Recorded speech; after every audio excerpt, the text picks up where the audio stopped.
Today we are discussing a lens that I found particularly interesting over the last few months. Sigma's new 28-45 1.8 is the first full-frame zoom lens with an aperture of 1.8. Following in the footsteps of popular lenses like Sigma's 18-35 1.8 or 50-100 1.8, which was available for APS-C DSLR mounts. In this video I will share what the 28-45 1.8 can do and who it might be worth it for. I'm David, you are watching The Vision, and let's roll.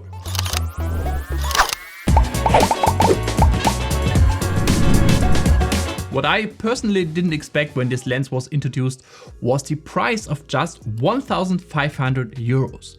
But that seems to be the reasonable limit for Sigma right now, and I think that's an absolutely good thing. There aren't any comparable lenses, so comparisons are difficult. But Sigma's 24-35 f2 for full-frame DSLR costs around 1,100 at launch, which would be an amount more of 1,500 euros today if you count in inflation. But it offers a smaller focal range and it's slightly slower aperture speed. But a 28-45mm focal length isn't much range here either.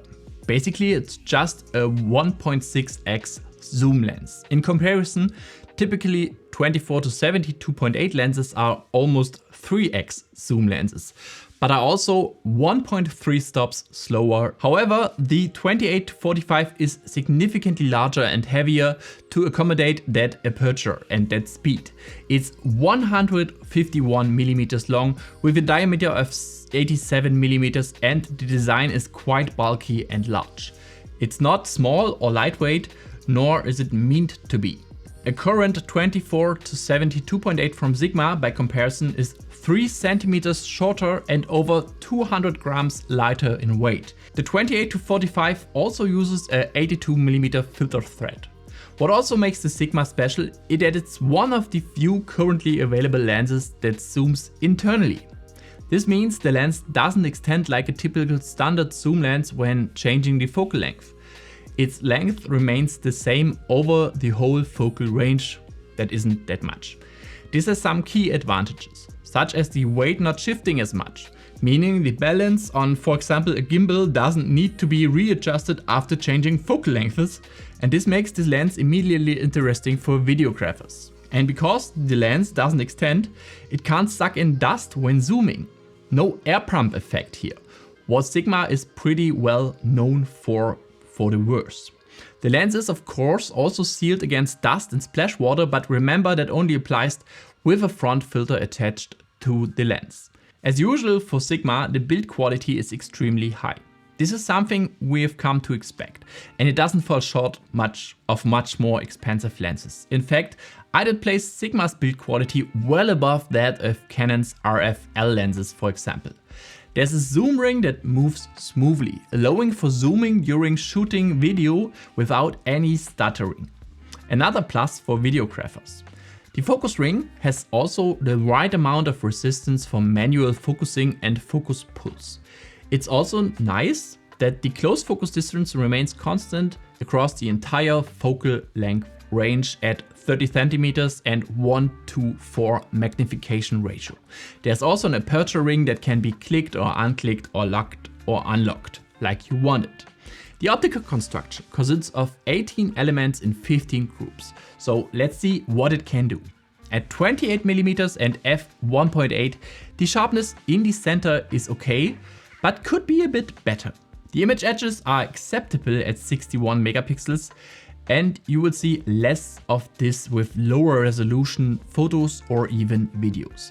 Stopping down to f2.8 makes the sharpness really good across the whole frame, and further stopping down doesn't bring you much additional benefit to the naked eye. For me, 35mm would likely be the most important focal length with this lens, since it could also replace my talking head prime lenses at 35mm. I think the sharpness is there at the sweet spot. It's almost perfect in the center, wide open. At least based on my experience testing over 200 lenses. The sharpness at the edges is also very good, and stopping down to f2.8 doesn't improve the center much, but it makes the corners quite perfect then. At 40mm and 45mm, the center sharpness remains good, wide open. Through the edge, sharpness could be a bit better here. But this is the telephoto end of this zoom, so it's understandable most zoom lenses perform a little bit worse on the tele side. Maybe even at the edges. Stopping down to f2.8 leaves nothing to complain about at the edges, while the center only improves slightly, which makes sense since it's already very good at wide open f1.8. In practice, for portraits, there's nothing to complain about in terms of sharpness with this lens.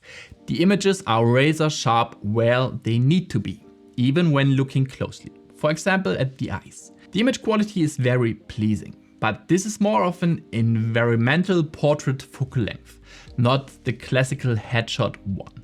For video, there's absolutely nothing to criticize about the sharpness. It would easily be sharp enough for 8K video, but I filmed the most of the time with the A7R5 in 4K 60 FPS and it looked fantastic.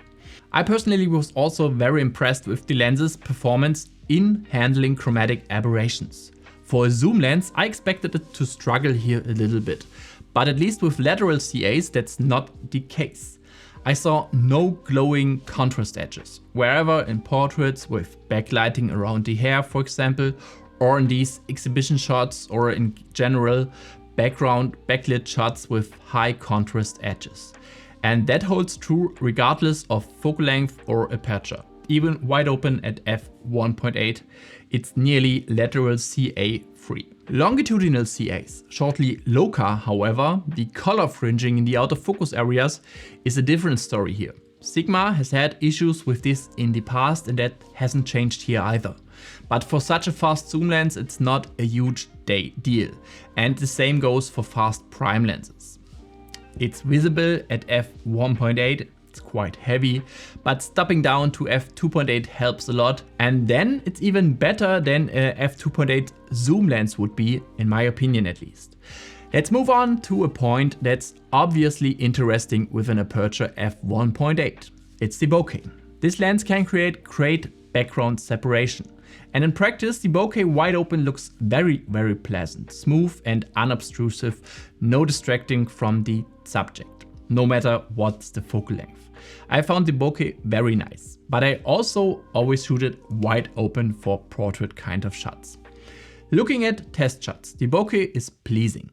Through the circles do have some busy textures in my test setup, but there are no onion rings or harsh contrast edges from these CAs. However, the cat eye effect is towards the corners quite pronounced, and that's consistent across the focal length. What I didn't like as much is the stopped down bokeh. You would think that the 11-bladed aperture would ensure a round bokeh even when stopped down, but in practice that's really not the case here.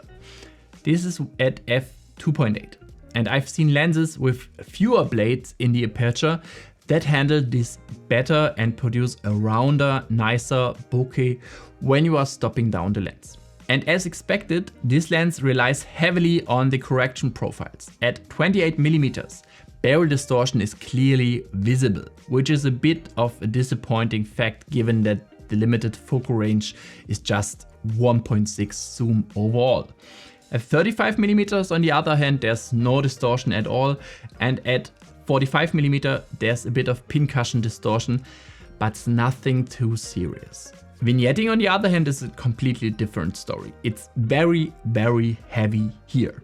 At every focal range, there's a significant darkening in the corners and even at the edges of the frame at the wide open aperture of f1.8. This is likely a design compromise due to the high aperture speed of this lens. This also means that corners and edges will show noticeably more noise at high ISOs than the center, since they will be pushed a lot by the correction profiles of this lens.